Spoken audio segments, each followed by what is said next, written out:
السلام عليكم ورحمة الله وبركاته. الحمد لله وحده والصلاة والسلام على من لا نبي بعده فقد قال الله تبارك وتعالى في كلامه المجيد وفرقانه الحميد فأعوذ بالله من الشيطان الرجيم آمن الرسول بما أنزل إليه من ربه والمؤمنون كل آمن بالله وملائكته وكتبه ورسله لا نفرق بين أحد من رسله. প্রশংসা মহান আল্লাহ সুবহানাহু ওয়া তাআলার জন্য, যিনি আমাদেরকে আমাদের ধারাবাহিক দার্স আল হাদিস আল আরবাউন আল নওয়াবী তথা ইমাম নববী রাহিমাহুল্লাহ রচিত 40 হাদিসের দার্সে সমবেত হওয়ার তৌফিক দান করেছেন, তাই বলি আলহামদুলিল্লাহ। দুরূদ ও শান্তির ধারা বর্ষিত হোক মহানবী সাল্লাল্লাহু আলাইহি ওয়াসাল্লামের প্রতি সাল্লাল্লাহু আলাইহি ওয়াসাল্লাম। আমরা আলোচনা করছিলাম হাদিস আরবাইনের দ্বিতীয় হাদিস, যে দ্বিতীয় হাদিসটি হচ্ছে হাদিসে জিবরিল বা হাদিসে জিবরাইল। যে হাদিসটিকে আমরা বলেছিলাম এই হাদিসটি হচ্ছে উম্মুল আহাদিস তথা সকল হাদিসের মা, সকল হাদিসের মূল। যেমনভাবে সূরাতুল ফাতিহা হচ্ছে সমস্ত কোরআনের মূল, সূরাতুল ফাতিহাকে বলা হয় উম্মুল কোরআন, কোরআনের মূল। অনুরূপভাবে হাদিসে জিবরিল এটাকে বলা হয় উম্মুল আহাদিস তথা হাদিসের মূল, কারণ যতগুলো বিষয় আছে সকল বিষয়ের সমাহার ঘটেছে হাদিসে জিবরাইলে। সে হাদিসে জিবরাইলের প্রথম যে অংশ রয়েছে ইসলাম সম্পর্কিত আলোচনা আমরা সংক্ষিপ্ত আলোকভাবে শেষ করেছিলাম। আজকে আমরা আলোচনা করব হাদিসের দ্বিতীয় যে অংশটা রয়েছে ঈমান সম্পর্কিত বিষয়ে আমরা আলোচনা করব। তো জিবরাইল আলাইহিস সালাম তিনি রাসূলের কাছে আসলেন, এসে বললেন আখবিরনি আনিল ঈমান, আপনি আমাকে ঈমান বিষয়ে সংবাদ দিন, ঈমান কি জিনিস এই বিষয়ে সংবাদ দিন। রাসূল করিম সাল্লাল্লাহু আলাইহি ওয়াসাল্লাম তখন বলেছিলেন আন তুমিনা বিল্লাহি, ঈমান হচ্ছে তুমি আল্লাহর প্রতি ঈমান আনয়ন করবে, ওয়া মালাইকাতিহি আল্লাহ তাআলার ফেরেশতার প্রতি ঈমান আনয়ন করবে, ওয়া রসুলিহি আল্লাহ রসুলের প্রতি ঈমান আনয়ন করবে, ওয়া কুতুবিহি আল্লাহ যে কিতাব নাজিল করেছেন কিতাব সমূহের প্রতি ঈমান রাখবে, ওয়া তুমিনা বিল কদরি খায়রিহি ওয়া শাররিহি তুমি ভাগ্যের ভালো এবং মন্দের প্রতি ঈমান রাখবে। সর্বশেষ 6 নম্বর হচ্ছে আন তুমিনা বিল ইয়াউমিল আখির তথা পরকাল দিবসের প্রতি ঈমান রাখবে। এই 6টি বিষয় রাসূল করিম সাল্লাল্লাহু আলাইহি ওয়াসাল্লাম বললেন ঈমান সম্পর্কে। আমরা ঈমানের সম্পর্কে কিছু ধারণা নেই। ঈমান কাকে বলা হয়, ঈমান কি জিনিস আপনারা জানবেন।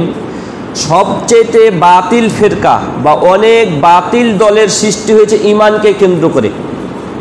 ঈমান কাকে বলা হয় এটাকে কেন্দ্র করে অসংখ্য বাতিল দলের সৃষ্টি হয়েছে। দেখুন, আসুন আমরা ঈমানটা জানার চেষ্টা করি। ঈমান বলা হয় ইকরার বিল লিসান। ঈমান হচ্ছে 3টা জিনিসের সমন্বয়ে হচ্ছে ঈমান। আহলুস সুন্নাত এবং জামাতের নিকট তথা আহলুল হাদিস এবং সালাফিদের নিকট ঈমান হচ্ছে 3টা জিনিসের সমন্বয়। 1 নম্বর হচ্ছে ইকরার বিল লিসান, মুখে স্বীকৃতি দিতে হয়, মুখে প্রকাশ করতে হয়। 2 নম্বর হচ্ছে তাসদিক বিল জানান, অন্তর যে রয়েছে অন্তরে সেটা বিশ্বাস করতে হয়। তারপর হচ্ছে 3 নম্বর আমাল বিল আরকান তথা আমাদের যে অঙ্গ প্রত্যঙ্গ রয়েছে অঙ্গের মাধ্যমে আমল করতে হয়।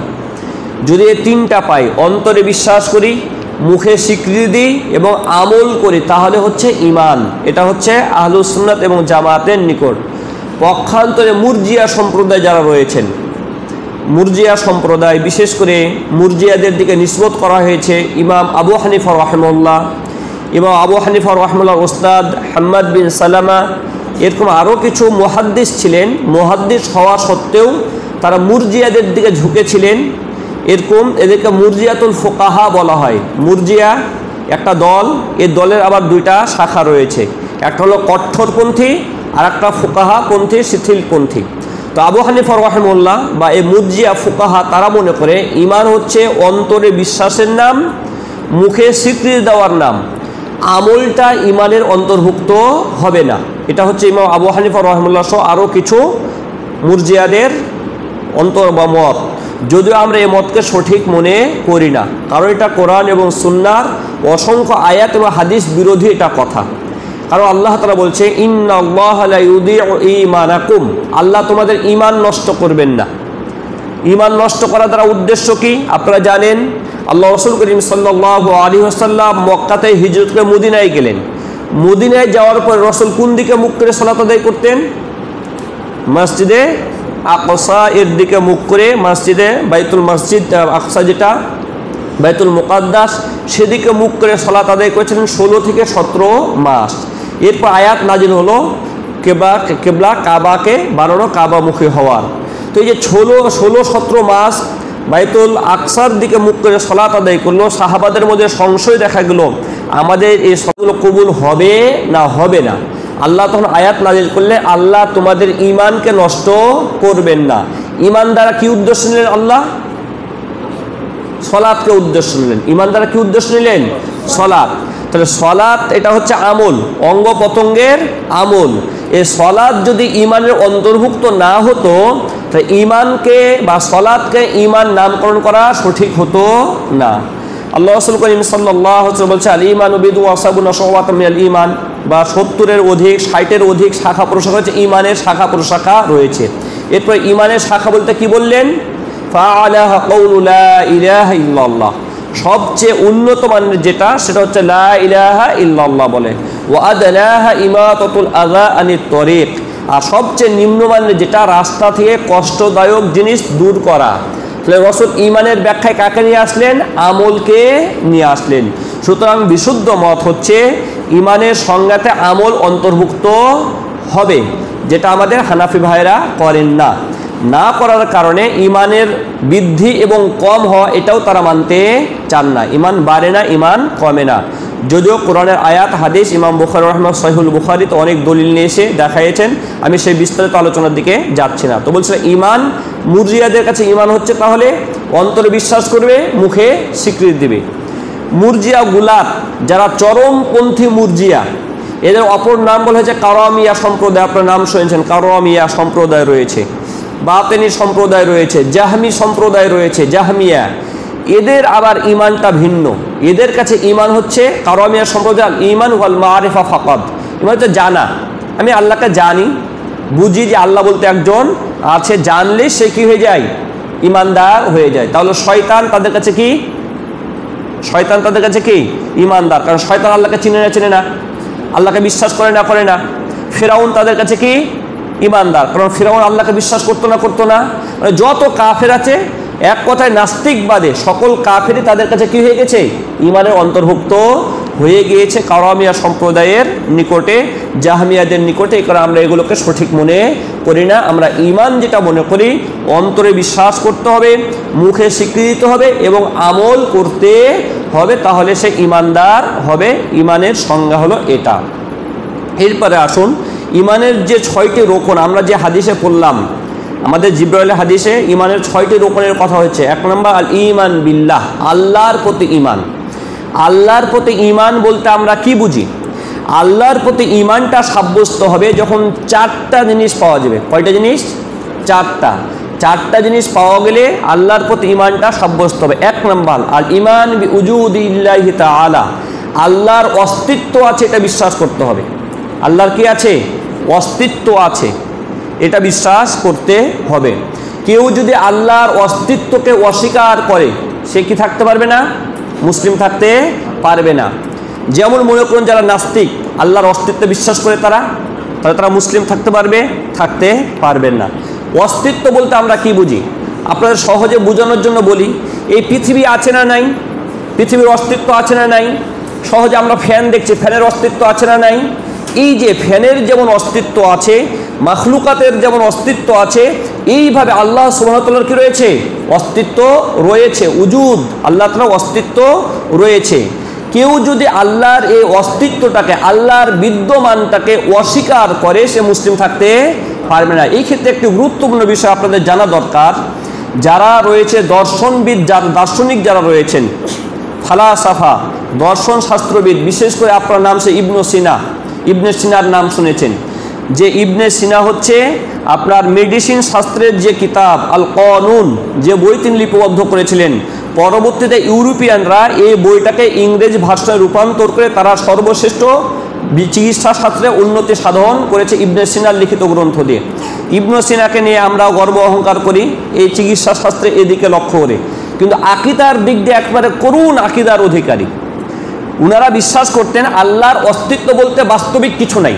ইবনে সিনার আকীদা, ইবনে সিনার আকীদা এটা। অনুরূপভাবে আরও যেন ইমাম ফারাবি রয়েছে, ফারাবি দার্শনিক ইমাম। অনুরূপভাবে রয়েছে ইবনু সফার ইমাম, ইবনু সফা।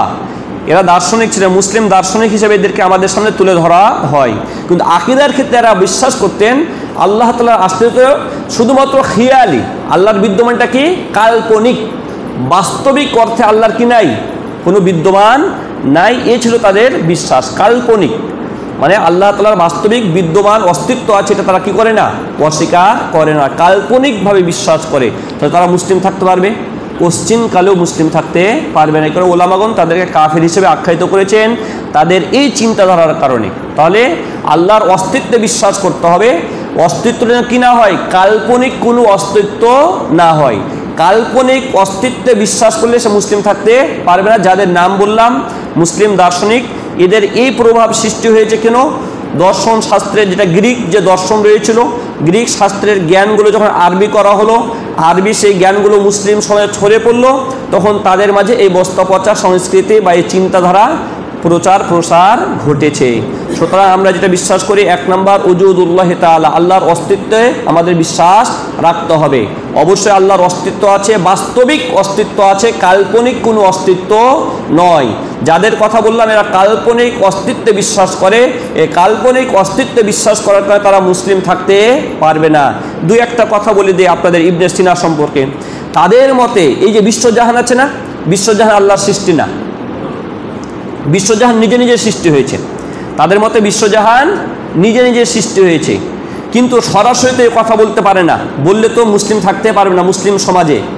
এখন তারা পেঁচে ঘুরিয়ে পেঁচিয়ে বলার চেষ্টা করে কি আল্লাহ তাআলা অংশগত বিষয়ে আল্লাহর কোনো জ্ঞান নাই, বা বস্তুর সম্পর্কে আল্লাহর কোনো জ্ঞান নাই। অর্থাৎ জাগতিক যত বিষয় আছে এই বিষয়ে আল্লাহর কোনোই জ্ঞান নাই, এ সম্পর্কে আল্লাহ জ্ঞান রাখেন না, জানেন না। এগুলো হচ্ছে ইবনে সিনার আকীদা, ফারাবির আকীদা, ইবনু সফার আকীদা, যারা মুসলিম দার্শনিক হিসেবে আমাদের কাছে সুপরিচিত। তাহলে আল্লাহর অস্তিত্বে বিদ্যমান বিশ্বাস রাখতে হবে এক নম্বর। দ্বিতীয় নম্বর হচ্ছে আল ঈমান বিওয়াহদানিয়া বিরুবুবিয়াতিল্লাহি তাআলা, আল্লাহ যে রব, আল্লাহ যে আমাদের রব, একচ্ছত্র রব, সব কিছুর সৃষ্টিকর্তাকে আল্লাহ সুবহানাহু তাআলা, সব কিছুর সৃষ্টিকর্তা হচ্ছেন আল্লাহ। এই বিশ্বাস আমাদের রাখতে হবে। আমাদের কাদের মতো হওয়া যাবে না, আমাদের যে সম্প্রদায় রয়েছে আপনার মাজুস সম্প্রদায়, অগ্নি পূজারী সম্প্রদায়, তাদের মতো হওয়া যাবে না। অগ্নি পূজারীদের বিশ্বাস হচ্ছে ভালোর সৃষ্টিকর্তা আল্লাহ সুবহানাহু ওয়া তাআলা, খারাপের সৃষ্টিকর্তা হচ্ছে অন্য কেউ।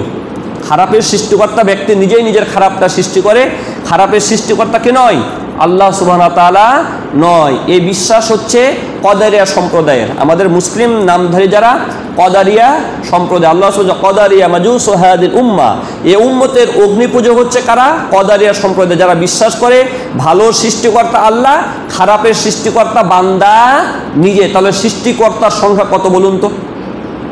যত কাল্লা তত আল্লাহ, সুফিদের যে দর্শন, মানে যে প্রত্যেক বান্দাই কি হচ্ছে নিজের কাজের, খারাপ কাজের সৃষ্টিকর্তা নিজে হচ্ছে।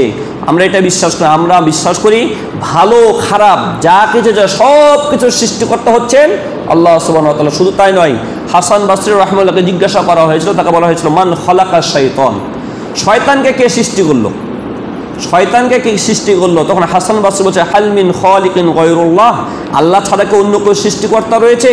আল্লাহ ছাড়া কেউ সৃষ্টিকর্তা নেই। সুতরাং শয়তানের সৃষ্টিকর্তাও কে? আল্লাহ সুবহানাহু ওয়া তাআলা। ভালো সৃষ্টি করেছেন, খারাপ সৃষ্টি করেছেন।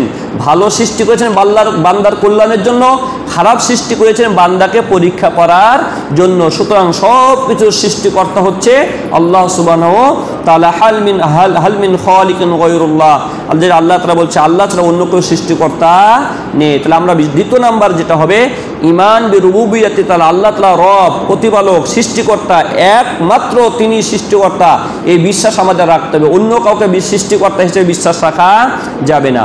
তিন নম্বর হচ্ছে আল ঈমান বিওয়াহদানিয়াতিহি তাআলা, বিউলুহিয়াতিহিল্লাহি তাআলা, আল্লাহ যে রব, ইলাহ, ইবাদত পাওয়ার একমাত্র সত্তা, তিনি হচ্ছেন কে? আল্লাহ সুবহানাহু ওয়া তাআলা। আমাদের যত ইবাদত, সকল ইবাদত পাওয়ার একমাত্র উপযুক্ত সত্তাকে আল্লাহ সুবহানাহু ওয়া তাআলা, এই বিশ্বাস রাখতে হবে। আপনি যদি মনে করেন আমার ইবাদত পাওয়ার হকদার হচ্ছে আল্লাহ, সাথে অমুক ব্যক্তি, অমুক ব্যক্তি, অমুক ব্যক্তি, এই বিশ্বাস যদি কেউ রাখে সে মুসলিম থাকতে পারবে না। যেমনটা আমরা কবর পূজারী, মাজার পূজারী, এরকম আরও অনেক সৃষ্টি বা অনেক কিছু দলের মাঝে দেখতে পাই। আল্লাহর সাথে সাথে তারা অন্য কেউ ইবাদতের কি মনে করে? উপযুক্ত সত্তা মনে করে, তাহলে সে মুসলিম থাকতে পারবে না। চতুর্থ নাম্বার, যেটাকে কেন্দ্র করে মুসলিমদের মাঝে সবচেয়ে বেশি দলাদলি হয়েছে, চতুর্থ নাম্বার হচ্ছে আল ইমান বি আসমাইল্লাহি তাআলা ওয়া সিফাতিহি, আল্লাহর নাম এবং গুণাবলীর প্রতি ঈমান রাখতে হবে। আল্লাহর যে ওয়ালিল্লাহিল আসমাউল হুসনা, আল্লাহ সুন্দর সুন্দর নাম রয়েছে, এই নামের প্রতি ঈমান রাখতে হবে।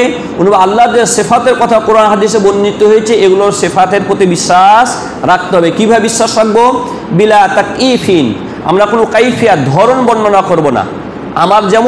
আমরা যেমন কানে শুনি, আল্লাহ তেমন কানে শুনেন, এই কথা বলা যাবে না। তাকইফ দেওয়া যাবে না, তামসিল, দৃষ্টান্ত দেওয়া যাবে না, তাহরিফ, বিকৃতি ঘটানো যাবে না, তাতিল, বাদ দেওয়া যাবে না। এগুলো প্রত্যেকটা পরিভাষার ব্যাখ্যা আছে, সেদিকে যাচ্ছে না। সহজ কথায় বলতে চাই, কোরআন এবং হাদিসে যেভাবে আল্লাহ সুবহানাহু ওয়া তাআলার নাম এবং গুণাবলী বর্ণিত হয়েছে, যে অর্থে বর্ণিত হয়েছে, সেইভাবে আমাদের বিশ্বাস রাখতে হবে। এটা বিকৃতি ঘটানো যাবে না, এগুলোকে বাদ দেওয়া যাবে না।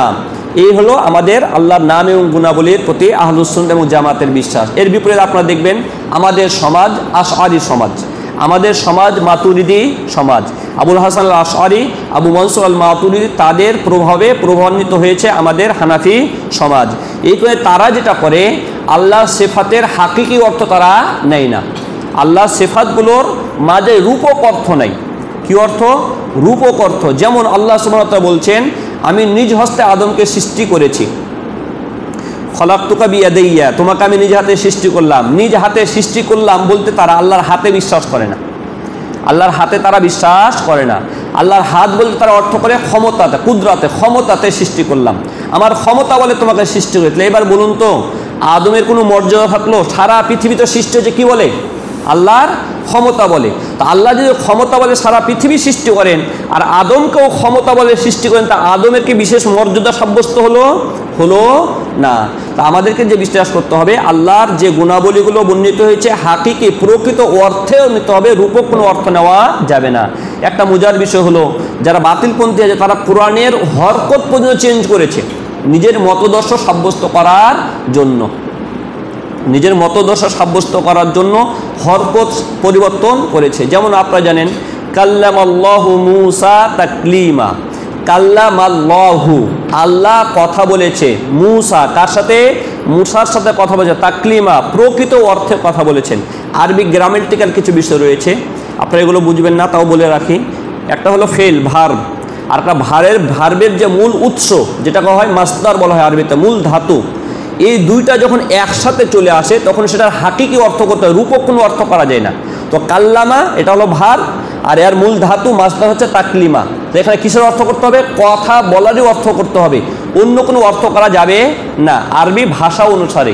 এই কারণে ওরা এরাব চেঞ্জ করে বলছে কাল্লামাল্লাহা মূসা, কাল্লামাল্লাহা, আল্লাহু যাতে কি বানাইছে?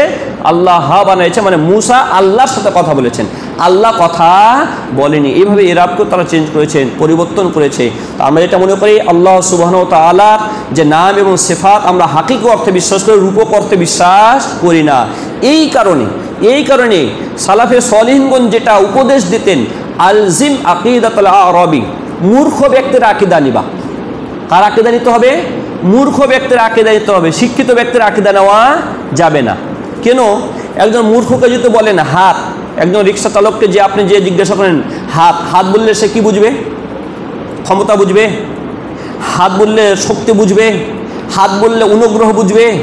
আরবিতে যে ইয়াদুন শব্দটা আছে, আরবিতে ইয়াদুন, হাত, এই ইয়াদুন শব্দের অর্থ আরবিতে 20-এর 35টা অর্থ হয়। ইবনু হাজার আসকালানি ফাতুল বারিতে 35টার মতো অর্থ উল্লেখ করেছেন। এখন আল্লাহর সাথে কোনটা হবে আপনি কি করতে পারছেন না, নির্ধারণ করতে পারছেন না, ওই যে হাকিকি অর্থ না নেওয়ার কারণে। তো এখন সাধারণ ব্যক্তিকে হাত বললে সে কি বুঝে? হাতি বুঝে, অন্য কিছু সে বুঝে না। এখন কার আকীদা নিতে হবে? বেদুইনের আকীদা নিতে হবে। শুধু তাই নয়, আপনারা আকীদা তহাবিয়া যদি পড়েন, আকীদার একজন বড় ইমাম হচ্ছে আবুল আলী আল জুয়াইনি রাহিমাহুল্লাহ। অনেক বড় একজন আলেম ছিলেন, তিনি মুতাকাল্লিম দর্শন শাস্ত্রবিদ ছিলেন। তিনি আল্লাহ তাআলার হাকিকি অর্থে তিনি বিশ্বাস করতেন না, রূপক অর্থে বিশ্বাস করতেন। শেষ পর্যায়ে তার মৃত্যুর দ্বার প্রান্তে যে বলছে, আনা আলা আকীদাতে আজাইজি নেসাবুর, এই নেসাপুর অঞ্চলের যত বৃদ্ধ মহিলা আছে, মূর্খ বৃদ্ধ মহিলা, তাদের আকীদার উপর আমি আজকে মৃত্যুবরণ করতে চাই। আমি এই যুক্তি তর্ক, এই আকীদা নিয়ে আমি মৃত্যুবরণ করতে চাই না। এই যে একটা গুরুত্বপূর্ণ বিষয়। এবং আকীদার ক্ষেত্রে সর্বদাই উমর ইবনে আব্দুল আজিজ রাহিমাহুল্লাহ তিনি একই কথাই বলতেন যে বেদুইনের আকীদা নাও, শিক্ষিত ব্যক্তির আকীদা নিও না। কারণ বেদুইনরা অত যুক্তি তর্ক বুঝে না, একটা শব্দের অনেকগুলো অর্থ আছে এটাও তারা বুঝে না। তারা কি অর্থ বুঝে? ওই স্বাভাবিক যে অর্থ, সেই অর্থটাই তারা বুঝে। এবং আল্লাহর সিফাতের ক্ষেত্রে আমাদের তাই হতে হবে, ওই যে ব্যাপক অর্থ, রূপক অর্থ এগুলো নেওয়া যাবে না, স্বাভাবিক অর্থে নিতে হবে। তো আল্লাহর প্রতি ঈমান তাহলে কয়টা জিনিসের মাধ্যমে সাব্যস্ত হবে? 4টা। 1 নম্বর যেটা বললাম উজুদুল্লাহ, আল্লাহর অস্তিত্বে বিশ্বাস করতে হবে। 2 নম্বর রুবুবিয়াতুল্লাহ তাআলা, আল্লাহ যে রব এটা বিশ্বাস করতে হবে। 3 নম্বর উলুহিয়া, আল্লাহ যে ইবাদত পাওয়ার একমাত্র সত্তা, এটা বিশ্বাস করতে হবে। 4 নম্বর আল্লাহ আসমা এবং সিফাত যেগুলো আছে এগুলোর বিশ্বাস রাখতে হবে, এর বাইরে যাওয়ার কোনো সুযোগ নাই। এরপরে 2 নম্বর হচ্ছে আনতুমিনা বিল্লাহি ওয়া মালাইকাতিহি, আল্লাহর ফেরেশতাদের প্রতি ঈমান রাখতে হবে। ফেরেশতার প্রতি ঈমান, ফেরেশতার প্রতি ঈমান বলতে আমরা কি বুঝি? কোরআন এবং হাদিসে অসংখ্য জায়গাতে ফেরেশতার কথা বর্ণিত হয়েছে। ফেরেশতাকে আমরা চোখে দেখতে পাই না। চোখে দেখতে পাই? চোখে দেখতে পাই না। আমরা কি সব কিছু চোখে দেখতে পাই? আমরা সব কিছু চোখে দেখতে পাই না। চোখে দেখার যে লিমিটেশন রয়েছে, যতটুক আপনার যে সেন্সর যেটা বলা হয় বা লেন্স যেটা বলা হয়, একটা পাওয়ার রয়েছে। এই পাওয়ারের নিচে চলে গেলে আমরা কি দেখতে পাই না, যেটা আপনার বৈজ্ঞানিক বিষয়গুলো আপনার ভালো জানা আছে। সুতরাং ফেরেশতা এবং জিন সেই লেন্স বা সেই পাওয়ারের নিচু পর্যায়ে হওয়ার আমরা সচক্ষে তাদেরকে দেখতে পাই না, কিন্তু তাদের অস্তিত্ব রয়েছে। আল্লাহ ফেরেশতাদের প্রতি ঈমান কি? ফেরেশতার প্রতি ঈমান এটাও 4টা জিনিসের সমন্বয় হয়। ফেরেশতার প্রতি ঈমান এটা কয়টা জিনিসের সমন্বয় হবে? 4টা জিনিসের সমন্বয়ে হবে ফেরেশতার প্রতি ঈমান। 1 নাম্বার আল ঈমান বিউজুদিহিম, ফেরেশতার অস্তিত্ব আছে এটা বিশ্বাস রাখতে হবে। ফেরেশতার কি আছে? অস্তিত্ব আছে। দুঃখের বিষয় হলো সত্য, ওই যে ইবনে সিনা যার কথা বললাম, দর্শনবিদ, তারা ফেরেশতাকে অস্বীকার করেছে। তারা ফেরেশতাকে বাস্তবিক পক্ষে তারা ফেরেশতা মানেনি। তবে হচ্ছে কুওয়াতুত তাখইল, তাদের কাছে ফেরেশতা হচ্ছে কুওয়াতুত তাখইল। মানুষ যে কোনো কিছু একটা আইডিয়া করতে পারে, অনুমান করতে পারে, এই অনুমানের ক্ষমতা, এটাই হচ্ছে ফেরেশতা। তাদের কাছে অনুমানের ক্ষমতা, এটাকে কি বলা হয়? ফেরেশতা বলা হয়। বাস্তবিক পক্ষে ফেরেশতার কোনো অস্তিত্বে বিশ্বাস করে না কারা? এ দর্শন শাস্ত্রবিদরা এটা বিশ্বাস করে না। আর আমরা বলছি না, 1 নম্বর হচ্ছে আল ঈমান বিউজুদিহিম, ফেরেশতার অস্তিত্ব রয়েছে, এটা আমাদের বিশ্বাস রাখতে হবে। কিসের সমন্বয়ে? তাদের জাসাদও রয়েছে, রূহও রয়েছে, অর্থাৎ শরীর রয়েছে এবং আত্মা রয়েছে, উভয়টার সমন্বয়ে তারা গঠিত। ফেরেশতারা শরীর এবং আত্মা উভয়টার সমন্বয়ে গঠিত। অনেকে বলে ফেরেশতা হচ্ছে শুধুমাত্র আত্মা দিয়ে গঠিত, কি দিয়ে গঠিত না? শরীর দিয়ে গঠিত না, এটাও সঠিক নয়। তাদের কি রয়েছে? বডি রয়েছে, দেহ রয়েছে এবং তাদের আত্মা রয়েছে। তবে জিসমুন খফিফুন, তারা হচ্ছে সূক্ষ্ম দেহের অধিকারী। এই কারণে তারা দ্রুত গতিতে চলতে পারে। এটা সকালু বিয়াস করেন 7টা বিভিন্ন আকার আকৃতি তারা কি করতে পারে? ধারণ করতে পারে। যেমন আমাদের হাদিসে আমরা দেখলাম জিবরাইল আলাইহিস সালাম কার আকৃতি ধারণ করে এসেছেন? মানুষের আকৃতি ধারণ করে এসেছেন এবং তাদের আকৃতি আছে। আল্লাহ তাআলা বলছেন উলি আজনিহাতিন মাসনা ওয়া সুলাসা ওয়া রুবা, ফেরেশতারা রয়েছে। কি ফেরেশতা? 2 পাখাওয়ালা, 4 পাখাওয়ালা, 6 পাখাওয়ালা, এই বিভিন্ন পাখাওয়ালা ফেরেশতা রয়েছেন। এবং আমরা জানি জিবরাইল আলাইহিস সালামের কত পাখা রয়েছে? কত পাখা রয়েছে? 600 জানাহিন, 600 পাখা রয়েছে। এছাড়া আরও কিছু ইসরায়েলি বর্ণনা পাওয়া যায়, যে ইসরায়েলি বর্ণনাতে বলা হয়েছে এমনও কিছু ফেরেশতা আছে যে ফেরেশতার 18,000 পাখা রয়েছে। এরকম ইসরায়েলি বুঝছেন, মানে ইহুদি খ্রিস্টানদের কিতাবে কিছু বর্ণনা পাওয়া যায়। তো আমরা এটা বিশ্বাস করব, ফেরেশতাদের অস্তিত্বে বিশ্বাস করব, অস্তিত্বকে আমরা অস্বীকার করব না, যেহেতু কোরআন এবং হাদিসে তাদের কথা বর্ণিত হয়েছে। দ্বিতীয় নাম্বার হচ্ছে আমরা দ্বিতীয় নাম্বার যাদের নাম জানি, নামের সহিত আমরা ঈমান রাখবো। যে সমস্ত ফেরেশতার নাম আমরা জানি, কি ফেরেশতার নাম জানি? জিবরাইলের নাম জানি, মিকাইলের নাম জানি, ইসরাফিলের নাম জানি। এই 3 ফেরেশতার নাম কোথায় বর্ণিত হয়েছে? কোরআনে বর্ণিত হয়েছে। 4 নম্বর আরেকটা নাম আমাদের সমাজে খুব প্রসিদ্ধ, কি আজরাইল, আজরাইল বলি না আমরা, আজরাইল। যদিও ইবনে উসাইমিন রাহিমাহুল্লাহ তিনি আকীদা ওয়াসিতিয়ার ব্যাখ্যা করতে যে তিনি আজরাইল নামটাকে অস্বীকার করেছেন। আজরাইল নামে কোনো ফেরেশতার নাম আজরাইল এটা কোরআন হাদিসে কোথাও বর্ণিত হয়নি, বিশুদ্ধ কোনো হাদিসে আজরাইল নামটা বর্ণিত হয়নি। যদিও আবার ইবনু জিবরিন রাহিমাহুল্লাহ তিনি আকীদা তহাবিয়ার ব্যাখ্যা করতে যে তিনি উল্লেখ করেছেন কিছু কিছু বর্ণনাতে আজরাইল নামটাও পাওয়া যায়। যাই হোক, বিশুদ্ধ মত হচ্ছে তিনজন ফেরেশতার আমরা সরাসরি নাম জানি। 74 নম্বর ফেরেশতা যেটা মালিক, মালিক নামে একজন ফেরেশতার নাম জানি, যে হচ্ছে জাহান্নামের পুরোহিত। ইয়া মালিক উদুলানা রব্বাক, কোরআনে বলছে হে মালিক তুমি রবকে ডাকো, আমরা তার জন্য আল্লাহ যেন আমাদের আযাবকে একটু কি করে দেন, হালকা করে দেন। জাহান্নামের প্রহরীর নাম হচ্ছে মালিক। অনুরূপভাবে হাদিস দ্বারা পাওয়া যায় জান্নাতের যে পাহারাদার তার নাম হচ্ছে রিদওয়ান, জান্নাতের পাহারাদারের নাম হচ্ছে রিদওয়ান। তো যাদের নাম আমরা জানি নামের সহিত আমরা কি রাখবো, ঈমান রাখবো। যাদের নাম, তাহলে আমরা কেউ যদি জিবরাইলকে অস্বীকার করে সে ঈমানদার থাকতে পারবে? মিকাইলকে অস্বীকার করলে, ইসরাফিলকে অস্বীকার করলে, কোনো একটা ফেরেশতার নাম কোরআন হাদিসে বর্ণিত হয়েছে কিন্তু সেটা অস্বীকার করলো, সে ঈমানদার থাকতে পারবে না। তো দ্বিতীয় নাম্বার হচ্ছে যাদের নাম জানি নামের সহিত আমরা কি রাখবো, ঈমান রাখবো। তৃতীয় নাম্বার হচ্ছে আমরা তাদের যে সিফাতের কথা জানি সে সিফাতের সহিত আমরা ঈমান রাখবো। যার যে সিফাতের কথা আমরা জানতে পেরেছি, যার যে সিফাত, যেমন কিছু ফেরেশতা আছে মালাকুল মউত, ফেরেশতা আছে না নাই? জান কবজকারী কিছু ফেরেশতা রয়েছে। আবার কিছু ফেরেশতা রয়েছে ওই যে আমল নামা লিপিবদ্ধকারী, কিরামান কাতিবিন আছে না, আমল নামা লিপিবদ্ধকারী কিছু ফেরেশতা রয়েছে, তাদের প্রতি আমাদের ঈমান রাখতে হবে। অনুরূপে ফেরেশতা রয়েছে কি মানুষকে নিয়ন্ত্রণ করার জন্য, মানুষকে পর্যবেক্ষণ করার জন্য, মানুষকে সংরক্ষণের জন্য কিছু ফেরেশতা আছে, তাদের প্রতি আমাদের ঈমান রাখতে হবে। মালাকুল জিবাল, পাহাড় নিয়ন্ত্রণের জন্য ফেরেশতা আছে, তাদের প্রতি আমার কি রাখতে হবে, বিশ্বাস রাখতে হবে। মায়ের পেটে যখন রূহ ফুঁকে দেওয়া হয়, বাচ্চা যখন মায়ের পেটে যখন আপনার মানি যখন নির্গত প্রসরণ করে বা অন্তর্ভুক্ত হয় তখন কি নিয়োগ করা হয়, ফেরেশতা নিয়োগ করা হয়। যে ফেরেশতা সে জরায়ুতে কি করতে থাকে, কাজ করতে থাকে, একের পর এক কাজ চলমান থাকে, তাদের প্রতি আমার কি রাখতে হবে, বিশ্বাস রাখতে হবে। এছাড়াও আরও অসংখ্য ফেরেশতার আমল নামে কাজের কথা বর্ণিত হয়েছে, যাদের কাজের কথা আমরা জানি, গুণাবলীর কথা জানি, তাদের গুণাবলীর সহিত আমাদের কি রাখতে হবে, ঈমান রাখতে হবে। এটা হলো তৃতীয় নাম্বার। তাহলে আমরা যেটা বলছিলাম ফেরেশতাদের প্রতি ঈমানের, এটা হলো তৃতীয় নাম্বার বিষয় গেল। অনুরূপভাবে 74 নাম্বার যে বিষয়টা রয়েছে ফেরেশতাদের প্রতি ঈমানের, যে 74 নাম্বার যে বিষয়টা রয়েছে, তারা বিভিন্ন আকার আকৃতি ধারণ করতে পারে। ইয়াতাশাক্কালু বিআশকালিন শাত্তা, তারা বিভিন্ন আকার আকৃতি ধারণ করতে পারে। এই বিষয়টা আমাদেরকে মাথায় রাখতে হবে বা এর প্রতি আমাদের ঈমান রাখতে হবে। তাহলে ফেরেশতার প্রতি ঈমান 4টা বিষয় অন্তর্ভুক্ত করবে। 1 নাম্বার তাদের অস্তিত্ব, 2 নাম্বার যাদের নাম জানে নামের সহিত, 3 নাম্বার তাদের যে কাজের কথা জানে কাজের কথার সহিত, 74 নাম্বার তাদের যে, এখানে একটু নির্ধারিত করুন, সংশোধন করে নিন, 74 নাম্বার তাদের যে সিফাত গুণাবলী আছে গুণাবলীর সহিত। তাহলে 1 নাম্বার অস্তিত্ব, 2 নাম্বার নাম, 3 নাম্বার তাদের যে কাজের কথা যে কাজের কথা, 74 তাদের যে গুণাবলীর কথা বলা হয়েছে। এক একজন ফেরেশতার এক একটা গুণাবলীর কথা উল্লেখ হয়েছে, কেউ 2 পাখা বিশিষ্ট, কেউ 3 পাখা বিশিষ্ট, বিভিন্ন গুণাবলীর কথা বলেছে। এই 4টার সমন্বয়ে ফেরেশতার প্রতি ঈমান সাব্যস্ত হবে। কেউ যদি কোনো একটাকে অস্বীকার করে তাহলে সে কি থাকতে পারবে না, ঈমানদার থাকতে পারবে না।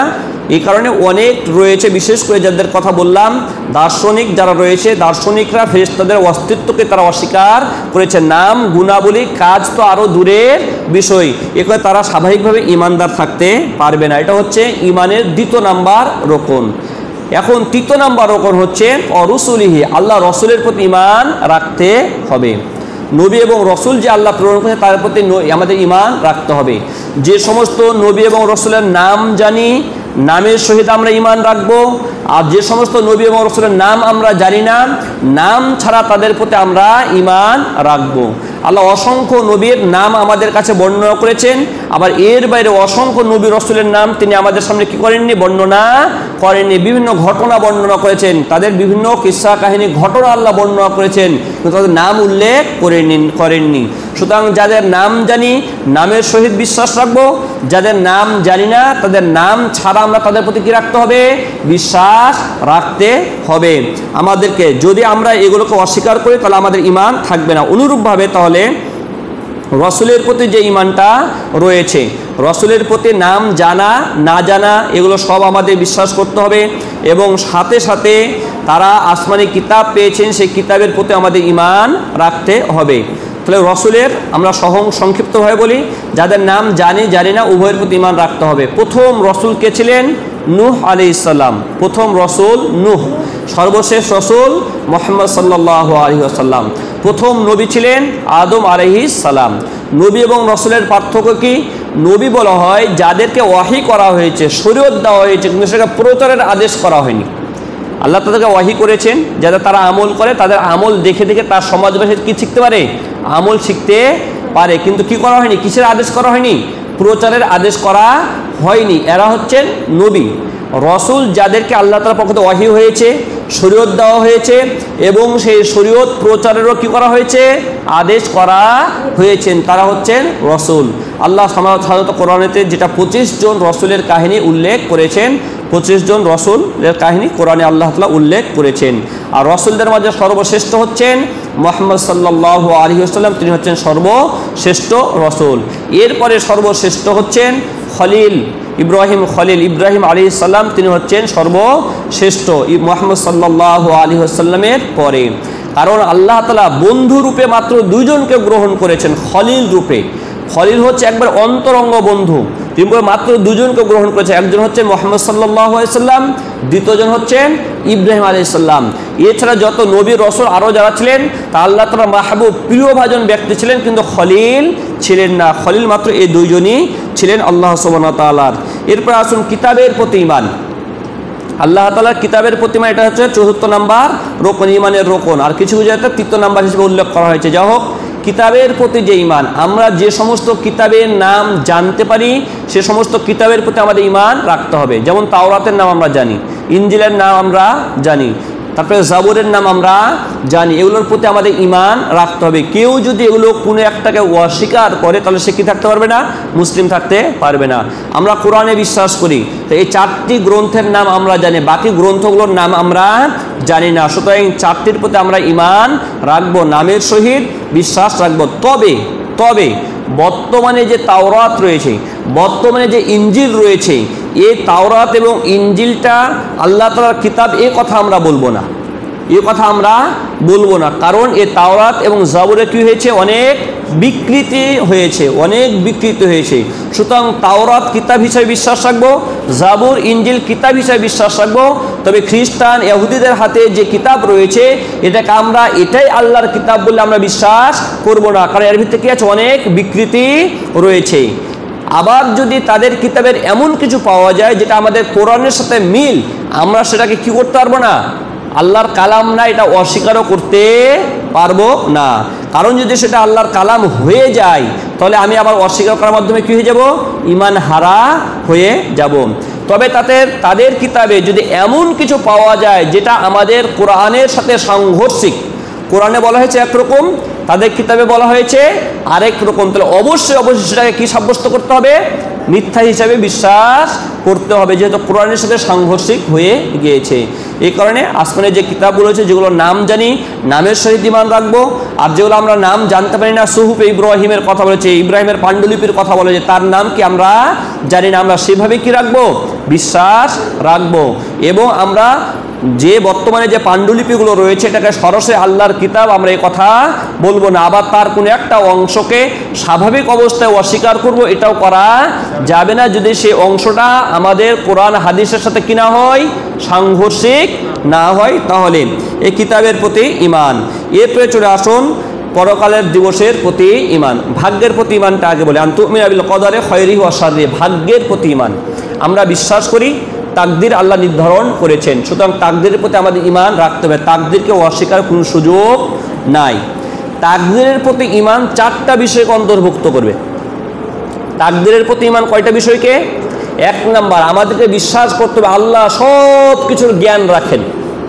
1 নাম্বার, আল্লাহ সব কিছুর জ্ঞান রাখেন। অতীতে যা হয়েছে, বর্তমানে যা হচ্ছে, ভবিষ্যতে যা হবে, আল্লাহ সব কিছুর জ্ঞান বিস্তারিত রূপে রাখেন। কি রূপে? আপনি কি করব, আপনি কি করবেন, আমি কি করব, পুঙ্খানুপুঙ্খানু প্রত্যেকটা আল্লাহ জানেন। এটাকে আমরা বিশ্বাস করব।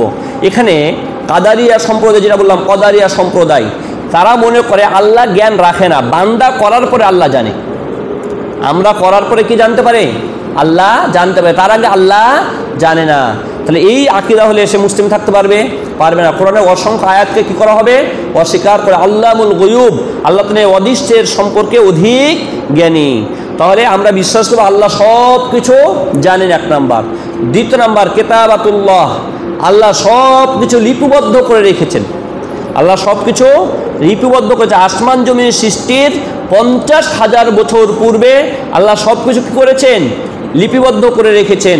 সুতরাং এই লিপিবদ্ধটাকে আমরা বিশ্বাস করি।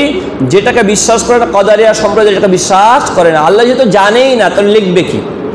তাদের তো প্রথম কথা হলো কি আল্লাহ জানেন না, তো না জানে লিখতে পারবে? না জানে লিখতে পারবে, তার লেখাটাকে অস্বীকার করে। তৃতীয় নাম্বার, আমরা বিষয়ে মাশিয়াতুল্লাহ, তাহলে আল্লাহর ইচ্ছাকে আমরা বিশ্বাস করি। পৃথিবীতে যা কিছু হয় সব কিছু কার ইচ্ছাতে হয়? আল্লাহর ইচ্ছাতেই হয়। আল্লাহর ইচ্ছার বাইরে কোনো কিছু হয় না। কিন্তু দুঃখের বিষয় হলো সত্য, এই কাদারিয়া সম্প্রদায় আল্লাহর ইচ্ছাকেও তারা মানে না, অস্বীকার করে। তারা বলতে চায় যে আল্লাহর ইচ্ছার বাইরে বান্দার কাজ হয়ে যায়। আল্লাহর ইচ্ছার বাইরেও কি হয়? বান্দার কাজ হয়ে যায়। অথচ আল্লাহ ওয়া তাশাউনা ইল্লা আন ইয়াশা আল্লাহ, তোমরা যা চাও তাও হয় না, আল্লাহ সুবহানাহু যা চায় তাই হয়। এই যে আল্লাহর ইচ্ছাতে আমরা বিশ্বাস করি, আল্লাহর ইচ্ছা শক্তি রয়েছে, আল্লাহর ইচ্ছাতেই হয়, আল্লাহ না চাইলে কোনো কিছুই হয় না। চতুর্থ নাম্বার যে বিশ্বাস, খলকুল্লাহ, আল্লাহর সৃষ্টিতে আমরা বিশ্বাস করি। অর্থাৎ আমরা যত কাজ করি, আমাদের দ্বারা যে কাজগুলো হয়, প্রত্যেকটা কাজ মাখলুক হয়।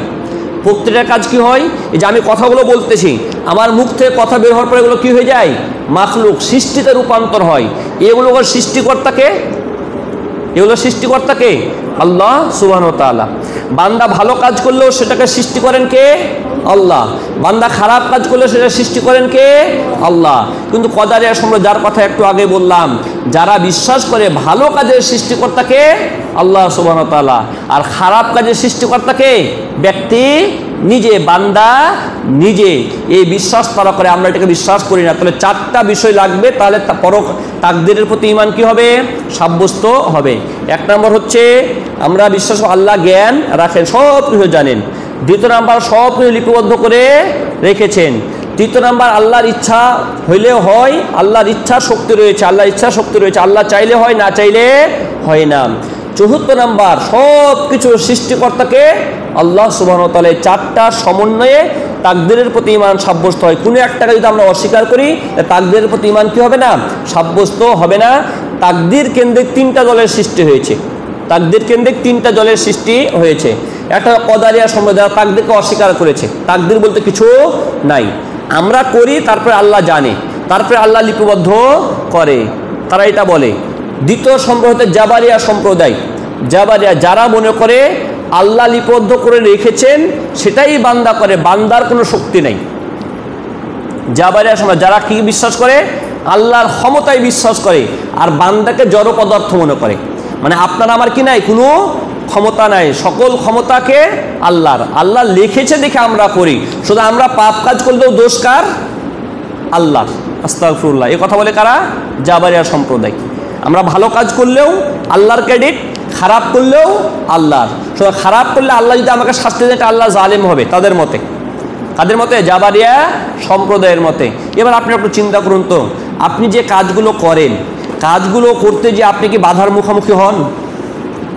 এমন হচ্ছে যে গাড়ি আসতেছে সামনে, আপনি দেখতেছেন গাড়ি আসতেছে, আমি সামনে গেলে গাড়ির নিচে পড়ে যাব, তাও চুমুকের মতো আমাকে আকর্ষণ করে নিয়ে চলে গেল। আমি চাইলেও নিজেকে কি করতে পারলাম না?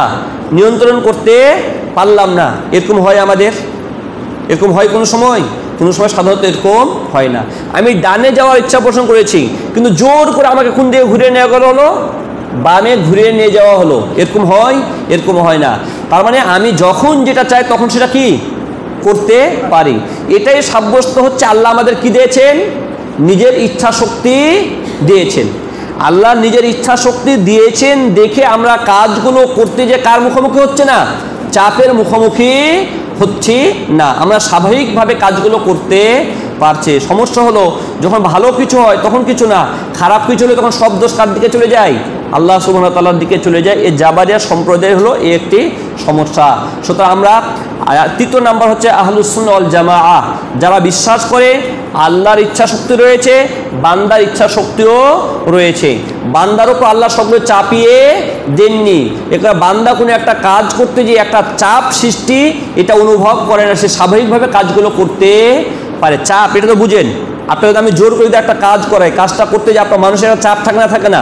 আমরা দুনিয়াবি কর্মকাণ্ডগুলো করি, এই দুনিয়াবি কর্মকাণ্ড পরিচালনা করতে আমাদের আলাদা চাপ সৃষ্টি হয়। চাপ মনে হয় না স্বাভাবিকভাবে আমরা কাজগুলো করতে পারি? স্বাভাবিকভাবে খাওয়ার ইচ্ছা হলো খেলাম, খাওয়ার ইচ্ছা হলো না খেলাম না, ঘুমানোর ইচ্ছা হলো ঘুমাইলাম, ইচ্ছা হলো না ঘুমালাম না। যা খুশি আমরা স্বাধীনভাবে করতে পারছি। এই কারণে আমরা যেটা বিশ্বাস করি আল্লাহ তাআলার ইচ্ছা রয়েছে, আল্লাহ বান্দাকেও কি দিয়েছেন? ইচ্ছা দিয়েছে। আহলুস সুন্নাহ ওয়াল জামাত বলেন বান্দা হচ্ছে মুখাইয়ারুন ও মুসাইয়ারুন, বান্দাকে আল্লাহ নিজের ক্ষমতাও দিয়েছেন, আবার বান্দাকে আল্লাহ কি করেন? পরিচালনাও করেন। উভয়টাতে আমরা বিশ্বাস করি, উভয়টার সমন্বয়ে আমরা বিশ্বাস করি। এ হচ্ছে তাকদীরের প্রতি ঈমান। এই তাকদীরের প্রতি ঈমান যদি কারো না থাকে তার কোনো আমল আল্লাহ সুবহানাহু ওয়া তাআলা কাছে কবুল হবে না। ওয়া কুল্লা শাইইন খলাকনাহু বিকদার, আল্লাহ বলছে আমরা সব কিছু সৃষ্টি করেছি কি দিয়ে? তাকদীর নির্ধারণ করে সৃষ্টি করেছি। সুতরাং পৃথিবীর সব কিছু তাকদীর আছে। এমনকি অসুখ আছে না, আপনার আমার যে অসুখ হয়, আপনার আমার অসুখ হয়, শরীয়তের মূলনীতি হচ্ছে অসুখের চিকিৎসা না করাটা উত্তম। অসুখের চিকিৎসা না করাটা উত্তম। যদি আপনি ধৈর্যশীল হন, আপনার যদি ধৈর্য থাকে, ধৈর্যশীল হন, তাহলে অসুখের চিকিৎসা না করাটা কি উত্তম। তাহলে আপনি কার প্রতি বেশি নির্ভরশীল হবেন? আল্লাহ সুবহানাহু ওয়া তাআলার প্রতি বেশি নির্ভরশীল হবেন। এবার এখন আমি যে কথা বলতে যাচ্ছিলাম, আমরা ঔষধ খাওয়ার মাধ্যমে রোগটাকে নির্মূল করতে পারি, মেরে ফেলতে পারি, ধ্বংস করতে পারি? কোশ্চিনকালেও না। তার যে বয়স, সে বয়স নিয়ে সে থাকবে। হ্যাঁ, আপনার ওষুধ খাওয়ার মাধ্যমে যে জীবাণুগুলো মারা, জীবাণু মানে জীবাণু যেগুলো মরে যাওয়ার মানে সময় শেষ হয়ে গেছে সেগুলো মারা গেছে। যেগুলো সময় শেষ হয় না তার ওই ওষুধের রিয়াকশনে একটু দুর্বল হয়ে গেছে, দুর্বল হয়ে সে প্রভাব বিস্তার করতে পারছে না। যখন তার সময় শেষ হবে তখন সে মৃত্যুবরণ করবে, তার আগে সে মৃত্যুবরণ করবে না। তাহলে আমাদের যেহেতু আকীদা হচ্ছে সব কিছুকে আল্লাহ তাআলা সময় দিয়েছেন, সুতরাং অসুখের সময় আছে। আমি যত ওষুধ খাই, যত চিকিৎসা গ্রহণ করি, ওই সময়ের আগে আমি জীবনে কি হব না? সুস্থ হব না। সুতরাং ওষুধ সেবন না করে আমি যদি আল্লাহর উপর তাওয়াক্কুল করতে পারি, এটা হচ্ছে বেশি উত্তম। দলিল, মির্গে ব্যারামে আক্রান্ত এক মহিলা রসুলের কাছে এসে বললাম, ইয়া রাসূল ইন্নী উসরা, আমি মির্গি ব্যারামে আক্রান্ত হই। আল্লাহ রাসূল বলছেন দেখো, তুমি যদি চাও ধৈর্য ধারণ করো, এর বিনিময়ে তুমি জান্নাত পাবে।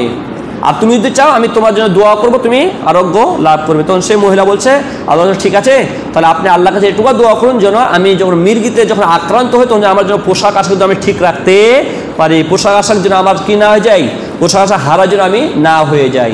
এই হাদিসটাতে ওলামাগণ প্রমাণ গ্রহণ করেছেন যে চিকিৎসা গ্রহণ না করাটাই উত্তম। তবে আবারও বলছি যে ধৈর্য ধারণ করার ক্ষমতা রয়েছে। আপনার ধৈর্য নেই, জ্বর হয়েছে, আপনার অস্থির হয়ে গেলেন, সুস্থ না হওয়ার কারণে আল্লাহর প্রতি আপনার খারাপ ধারণা চলে আসে, আল্লাহ কাজ পেনে শুধু আমাকেই অসুখ দেয়, শুধু আমাকেই বিপদে ফেলে। আমি আল্লাহ এত বিধান মানি কিন্তু আল্লাহ আমাকেই বিপদে ফেলে। তার মানে কি থাকলো না? আপনার আল্লাহর প্রতি ভরসাটা থাকলো না, আপনার ধৈর্যটা থাকলো না। এই অবস্থায় কি উত্তম হবে? চিকিৎসা গ্রহণ করাটা। এই অবস্থায় যখন আপনি ধৈর্য রাখতে পারবেন না, কারণ ধৈর্য রাখতে না পারার কারণে আপনার ঈমান হারা হয়ে যাওয়ার সম্ভাবনা আছে, আল্লাহর ব্যাপারে যখন খারাপ ধারণা নিয়ে চলে আসবেন। এই কারণে যদি আপনি ধৈর্য ধরতে পারেন, চিকিৎসা না করা উত্তম। আর ধৈর্য ধরতে পারলে কি করা উত্তম? ধৈর্য ধরতে পারলে চিকিৎসা না করা, আর ধৈর্য ধারণ করতে না পারলে চিকিৎসা করাটা কি হয়? উত্তম হয়। তা আমরা এটা বলছিলাম প্রত্যেক কিছুর আল্লাহ সময় নির্ধারণ করে রেখেছেন। পৃথিবীতে যা কিছু আছে সব কিছু সময় নির্ধারণ করে রেখেছেন, এই সময় অনুপাত হবে। সুতরাং কেউ যদি তাকদীরকে অস্বীকার করে সে কি থাকতে পারবে না? ইমানদার থাকতে পারবে না। এবার আপনাদের একটু প্রশ্ন করি, যারা গত দার্সে ছিলেন, আগের দার্সে, এই হাদিসটা আমরা যে হাদিসটা আলোচনা করছি, হাদিসে জিবরিল, হাদিসে জিবরাইল, কোন প্রেক্ষাপটে হাদিসটা বর্ণিত হয়েছিল বলতে পারবেন আপনারা কেউ? এই হাদিসটা বর্ণনাকারীকে আব্দুল্লাহ ইবনে উমর রাদিয়াল্লাহু তাআলা আনহু, তিনি তার পিতার কাছ থেকে, আব্দুল্লাহ ইবনে উমর তার পিতা উমর বিন খাত্তাবের কাছ থেকে হাদিসটা কি করছেন? বর্ণনা করছেন। কেন হাদিসটা বর্ণনা করছেন বলতে পারবেন? নবী সাল্লাল্লাহু আলাইহি ওয়াসাল্লামের সাথে কথা বলার জন্য দান সাদাকা করতে হবে। না না, এই হাদিসটা সহিহ মুসলিমে যে হাদিসটা বর্ণিত হয়েছে, সহিহ মুসলিমে হাদিসটা নিয়ে আসছেন, আব্দুল্লাহ ইবনে ওমর হাদিসটা বর্ণনা করছেন। কোন প্রেক্ষাপটে আব্দুল্লাহ ইবনে ওমর এই হাদিসটা বর্ণনা করছেন?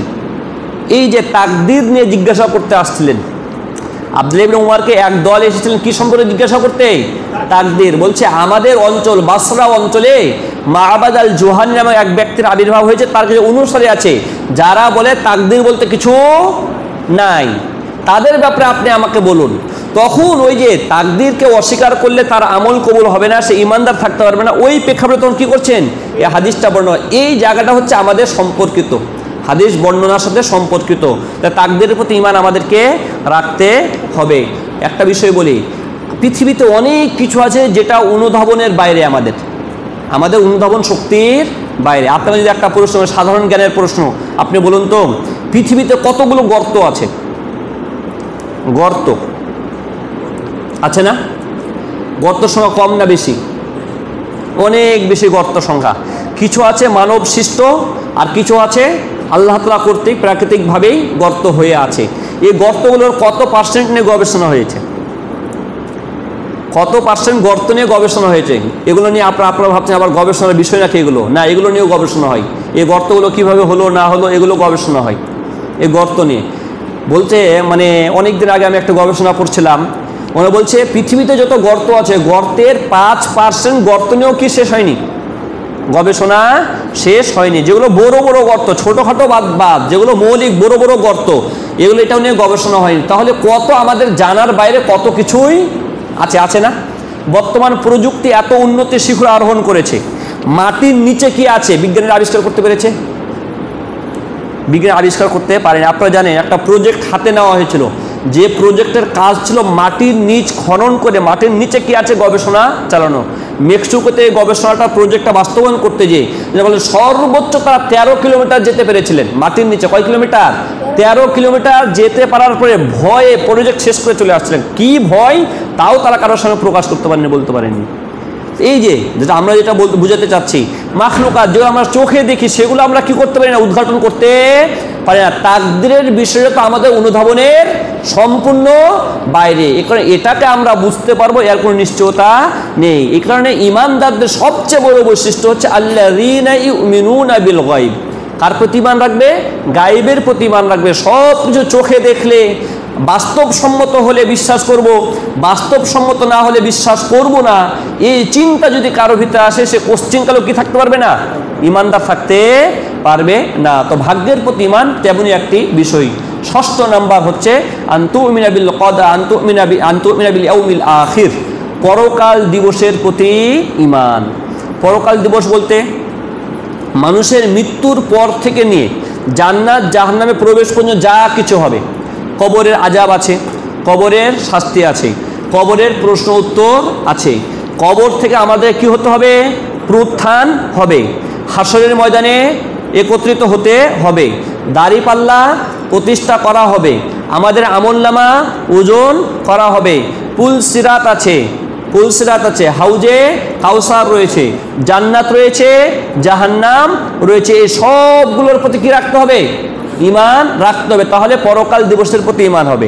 যদি হলো কোনো একটাকে আমি অস্বীকার করলাম, পুলসিরাত বলতে কিছু নাই, দাড়িপাল্লা নাই, অথবা জান্নাত জাহান্নাম বলতে কিছু নাই, বা কবরের শাস্তি বলতে কিছু নাই, কবরের নিয়ামত বলতে কিছু নাই, কোনো একটাকে অস্বীকার করলে সে কি থাকতে পারবে না? ঈমানদার থাকতে পারবে না। তাহলে ঈমান হবে এই 6টা জিনিসের সমন্বয়ে ঈমান হয়ে থাকে। আশা করি সংক্ষিপ্তভাবেও বিষয়টা বুঝেছেন। এবার একটু আপনার হালকা ধারণা দিই, বর্তমান প্রেক্ষাপটে ইরান এবং কি যুদ্ধ চললো? ইসরায়েলের যুদ্ধ চললো। ইরানরা কোন ধর্মাবলম্বী? মুসলিমদের মধ্যে রাফেজি, শিয়া রাফেজি। শিয়াদের প্রায় আপনার 20-এর অধিক শাখা প্রশাখা রয়েছে। শিয়াদের দল উপদল 20-এর অধিক রয়েছে। সবচেয়ে মারাত্মক পর্যায়ে যেটা বর্তমান সময়ে প্রেক্ষাপটে সেটা হচ্ছে রাফেজি, যারা বর্তমানে ইরানের শাসন করে তারা রাফেজি। শিয়া রাফেজিদের কাছে ইমানের রোকন কয়টা জানেন? রাফেজিদের কাছে ইমানের রোকন 4টি। রাফেজিদের কাছে ইমানের রোকন 4টি। তারা উসুলুল আরবা 4টি মূলনীতি করে। আমরা বলি উসুলুল সিত্তা 6টি মূলনীতি, তাদের কাছে মূলনীতি কয়টি? 4টি। কি কি মূলনীতি একটা দেখেন। 1 নম্বর হচ্ছে তাওহীদ। 1 নম্বর হচ্ছে তাদের মূলনীতি হচ্ছে তাওহীদ। তাওহীদ বলতে আল্লাহ তাআলাকে অস্তিত্বে তারা বিশ্বাস করে, আল্লাহর অস্তিত্বে বিশ্বাস, আল্লাহর ব্যাপারে জ্ঞান, যদিও শাখা প্রশাখা অনেক ঝামেলা, সেদিকে আর যাচ্ছে না। তাওহীদের প্রতি তারা বিশ্বাস রাখে, তাওহীদ 1 নাম্বার। দ্বিতীয় নাম্বার হচ্ছে তাওহীদের পরে আপনার যেটা রয়েছে ইমামিয়া রয়েছে একটা, তাদের আরেকটি মূলনীতি হচ্ছে আল ইমামিয়া, ইমাম লাগবে, অর্থাৎ ইমামে বিশ্বাস করতে হবে। ইমামে কেউ যদি বিশ্বাস না করে সে কি থাকতে পারে, ইমানদার হতে পারবে না। কয়জন ইমাম? 12 জন ইমাম। কয়জন ইমাম? 12 জন ইমামে তাদের বিশ্বাস রাখতে হবে। এই বিশ্বাস রাখতে হবে 12 জন ইমাম প্রত্যেকে নিষ্পাপ ছিলেন। 12 জন ইমাম প্রত্যেকে নিষ্পাপ, মানে তাদের কি হয়নি, কোনো পাপ হয়নি, এদের প্রতি ঈমান রাখতে হবে। তো 1 নম্বর যেটা বলছিলাম তাওহীদের কথা বললাম। দ্বিতীয় নাম্বার হচ্ছে তাদের যেটা আপনার ইমামিয়ার প্রতি বিশ্বাস রাখতে হবে, রিসালাতের প্রতি বিশ্বাস রাখতে হবে, রিসালা যেটা মানে রসুল ছিলেন, রসুলের প্রতি বিশ্বাস এটা রাখতে হবে। আপনার 4 নম্বর যেটা আপনার মুতাজিলাদের সাথে মিল রয়েছে, মুতাজিলাদের 1 নম্বর হচ্ছে তাওহীদ, দ্বিতীয় নম্বর হচ্ছে তাদের তাওহীদ, 1 নম্বর তাওহীদ, দ্বিতীয় নম্বর হচ্ছে আল ওয়াদু ওয়াল ওয়াঈদু, আল ওয়াদু ওয়াল ওয়াঈদু, তার তৃতীয় নম্বর হচ্ছে মানে এগুলো মূলনীতি রয়েছে। 3টা দলে বিভক্ত হয়েছে, একটা আহলুস সুন্নাহ ওয়াল জামাত যাদের 6টা মূলনীতি, যে 6টা মূলনীতি আমরা বললাম। এরপর আছে রাফিজের সম্প্রদায় যাদের কাছে 4টা মূলনীতি, 4টা মূলনীতির 1 নম্বর বললাম তাওহীদ বললাম, দ্বিতীয় নম্বরটা আমার সন্দেহ হয়ে গেল, তো যতটুকু মনে হচ্ছে আমার ওয়াদ বা একটু পরে তাহলে আমি বলতেছি। আগে মুতাজিলাদেরটা বলি তাহলে এটা সহজ হয়ে যাবে। মুতাজিলাদের 5টা মূলনীতি, মুতাজিলা সম্পর্কে কয়টা মূলনীতি করেছেন? 5টা মূলনীতি তারা বিশ্বাস করে মুতাজিলারা। 1 নম্বর তারা বিশ্বাস করে তাওহীদ, তাওহীদ দ্বারা তাদের কাছে উদ্দেশ্য কি জানেন? তাওহীদ দ্বারা উদ্দেশ্য হচ্ছে আল্লাহ আছে, তবে আল্লাহর কোনো সিফাত নাই, সিফাতে তারা কি করে? সম্পূর্ণ অস্বীকার করে। আল্লাহর সিফাতে তারা কি করে না? বিশ্বাস করে না। তাদের এটা হলো তাওহীদ দ্বারা উদ্দেশ্য নিয়েছেন। দ্বিতীয় নম্বর তারা প্রতি তাদের মূলনীতি হচ্ছে আল আদলু, দ্বিতীয় নম্বর হচ্ছে আল আদলু, ন্যায় পরায়ণ, ন্যায় পরায়ণ দ্বারা কি উদ্দেশ্য নিয়েছেন? মুতাজিলা ন্যায় পরায়ণ দ্বারা উদ্দেশ্য নিয়েছেন আল্লাহ তাকদীর নির্ধারণ করেননি। শব্দগুলো সুন্দর কিন্তু উদ্দেশ্য কি? সম্পূর্ণ কোরআন হাদিস বিবর্চিত উদ্দেশ্য। তাওহীদ খুব সুন্দর না শব্দটা? তাওহীদ দ্বারা উদ্দেশ্য নিলেন কি? যে আল্লাহ কি থেকে মুক্ত? সিফাত থেকে মুক্ত। দ্বিতীয় নম্বর মূলনীতি হচ্ছে আল আদলু, দ্বিতীয় নম্বর মূলনীতি আল আদলু মানে আল্লাহ ন্যায়পরণ। ন্যায়পরণ মানে কি? আল্লাহ তাকদীর নির্ধারণ করেননি।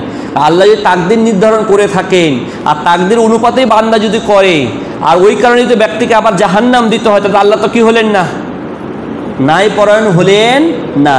এটা তারা শব্দ দিয়েছে আদাল, উদ্দেশ্য নিয়েছে কি? আল্লাহ কি থেকে মুক্ত? আল্লাহ কি নির্ধারণ করেন? তাকদীর নির্ধারণ করেননি। 3 নম্বর হচ্ছে আল মানজিলাতু বাইনাল মানজিলাতাইন, যারা মুতাজিলা তারা যেটা বিশ্বাস করে কাবিরা গুনাহকারী, আমাদের মধ্যে কাবিরা গুনাহকারী আছে না? বড় পাপ আছে, পাপী আছে না? আছে না? এই বড় পাপীরা মুসলিম হয় না, মুসলিম থাকে না। বড় পাপীরা কি থাকে না? মুসলিম থাকে না। আবার তারা কাফেরও হয় না, মুসলিম এবং কুফরের মাঝামাঝি একটা জায়গায় তারা অবস্থান করে। এটা 3 নম্বর তাদের মূলনীতি মুতাজিলাদের। 4 নম্বর মূলনীতি হচ্ছে আল ওয়াদু ওয়াল ওয়াঈদু, 4 নম্বর মূলনীতি আল ওয়াদু ওয়াল ওয়াঈদু, তথা আল্লাহ সুবহানাহু ওয়া তাআলা যে ধমক দিয়েছেন ধমকটা বাস্তবায়ন হবে। ধমক বাস্তবায়ন হবে তার মানে কি? কাবিরা গুনাহকারী ব্যক্তি যদি মারা যায় সে চিরস্থায়ী জাহান্নামী হবে। মুতাজিলাদের বিশ্বাস, যেটা খারিজি আমরা বলে থাকি, খারিজি সম্প্রদায়ের, যে কেউ যদি কাবিরা গুনাহ করে মারা যায় সে চিরস্থায়ী জাহান্নামী হবে। এটা হলো আপনার কয় নম্বর মূলনীতি? 4 নম্বর। 5 নম্বর মূলনীতি আল আমরু বিল মারুফ ওয়ান নাহি আনিল মুনকার, ভালো কাজের আদেশ, খারাপ থেকে নিষেধ। প্রত্যেকটা শব্দ কিন্তু খুব চমৎকার শব্দ। ভালো কাজের আদেশ, খারাপ কাজের নিষেধ, এর উদ্দেশ্য কি জানেন? এর উদ্দেশ্য হচ্ছে কোনো শাসক যদি ইসলাম বিরোধী কিছু করে, সহজ কথা, কোনো শাসক যদি কাবিরা বড় পাপের সাথে জড়িত হয় তার বিপক্ষে বিদ্রোহ করা যাবে, যেটা আহলুস সুন্নাহ এবং জামাতের আকীদা সম্পূর্ণ ভিন্ন। তো এই 5টা হচ্ছে মুতাজিলা বা খারিজদের মূলনীতি। আর রাফিজের মূলনীতি যেটা বলছিলাম, 1 নম্বর হচ্ছে তাওহীদ, দ্বিতীয় নম্বর হচ্ছে আদাল, তৃতীয় নম্বর হচ্ছে রিসালা, 4 নম্বর হচ্ছে ইমামা। আর আদাল বলতে তারা উদ্দেশ্য নেই আল্লাহ, তাওহীদ আল্লাহর অস্তিত্ব বিদ্যমান, এটা উদ্দেশ্য নেই। আদাল আল্লাহ ন্যায়পরায়ণে তারা বিশ্বাস করে, তিনি ন্যায়পরায়ণ। তৃতীয় নম্বর হচ্ছে রিসালা, নবীদের প্রতি তার বিশ্বাস রয়েছে। সুতরাং ইমাম রয়েছে 12 জন, যে 12 জন প্রত্যেক ইমাম হচ্ছে নিষ্পাপ। যদি কেউ ইমামকে নিষ্পাপ মনে না করে সে ইমানদার হতে পারবে না। অথচ আমরা কিন্তু ইমামদেরকে, তাদের যে 12 জন ইমাম তাদেরকে আমরা নিষ্পাপ মনে করি না। তাহলে আমরা কি হতে পারবো না? তাদের কাছে ইমানদার হতে পারবো না। আমরা কিন্তু তাদের কাছে কাফের, আমরা তাদের কাছে কাফের এই মূলনীতির আলোকে। তাহলে আমরা কোরআন এবং হাদিস দ্বারা আমাদের যে মূলনীতি সাব্যস্ত হয়, ইমানের মূলনীতি হচ্ছে 6টি আহলুস সুন্নাহ এবং জামাতের কাছে। মুতাজিলা বা খারেজি তাদের কাছে মূলনীতি হচ্ছে 5টি। শিয়া রাফেজি তাদের কাছে মূলনীতি হচ্ছে কয়টি? 4টি। যাই হোক, ইমান কেন্দ্রিক আমরা আলোচনা শেষ করলাম। ইমান, আল্লাহ যখন জিবরাইল আলাইহিস সালামকে হাদিস বর্ণনা করা হলো, হাদিস শেষে জিবরাইল আলাইহিস সালাম তিনি যেটা বললেন যে সাদাকাতা, আপনি সত্য কথা বলেছেন, অর্থাৎ রাসূল করিম সাল্লাল্লাহু আলাইহি ওয়াসাল্লাম সত্যায়িত করলেন। এরপরে জিবরাইল আলাইহিস সালাম জিজ্ঞাসা, আখবিরনি আনিল ইহসান, আপনি আমাকে ইহসান সম্পর্কে সংবাদ দিন। ইহসান কাকে বলা হয়? ইহসান আল্লাহর ক্ষেত্রে একটা ইহসান, বান্দার ক্ষেত্রে ইহসান। বান্দার ক্ষেত্রে ইহসান এটা আমরা বুঝি, তার প্রতি ইহসান করো, একটু বলি না আমরা, মানে কি করো? দয়া করো। বান্দার প্রতি ইহসান মানে বান্দার প্রতি কি করা? দয়া করা। আর আল্লাহর প্রতি ইহসান, আল্লাহ বলে আমাকে আল্লাহ রাসূল জিবরাইল আল্লাহ রাসূল প্রশ্ন করলেন যে আমাকে ইহসান সম্পর্কে সংবাদ দিন। রাসূল বলছে ইহসান হচ্ছে আনতা আবুদুল্লাহ কাআন্নাকা তারাহু, তুমি আল্লাহর ইবাদত করবে এমনভাবে ইবাদত করে মনে হচ্ছে তুমি আল্লাহকে দেখছো, তুমি আল্লাহকে দেখতে পাচ্ছ, আল্লাহকে চাচ্ছ, আল্লাহ তুমি আমাকে এটা দাও, আল্লাহ এটা দাও, এটা করিও না, এটা করিও, আল্লাহকে তুমি আমাকে চাচ্ছ। মানে ইমানের যেটা সর্বোচ্চ পর্যায়, সর্বোচ্চ এই পর্যায়ে হচ্ছে বান্দা যখন ইবাদত করে তখন সে মনে হচ্ছে আমি আল্লাহর সামনে দাঁড়িয়ে আছি, আল্লাহকে দেখতে পাচ্ছি, এইভাবে ইবাদত করে। উদাহরণস্বরূপ মনে করুন ক্লাসে যদি টিচার থাকে, টিচার যদি উপস্থিত থাকে, টিচারকে দেখতে পায়, ছাত্রদের সাধারণত দুষ্টামি কি যায়? কমে যায়। কেন কমে যায়? কাকে দেখতে পাচ্ছি? ওস্তাদকে দেখতে পাচ্ছি। দ্বিতীয় পর্যায়ে এটা মনে করুন ওস্তাদ চলে আসতে পারে, ওস্তাদ শিক্ষক উপস্থিত থাকার অবস্থা চলে আসতে পারে। এই অবস্থা, দুই অবস্থায় ছাত্রদের কর্মকাণ্ড একরকম হয় না ভিন্ন হয়? চলে আসতে পারে। এ ভয় থাকলে দুষ্টামি করে, কিন্তু একটু কী করে? কমায়ে করার চেষ্টা করে। আর উপস্থিত থাকলে ওইটা করার চেষ্টা পায় না। ইহসানের ওই একই দুটা পর্যায়।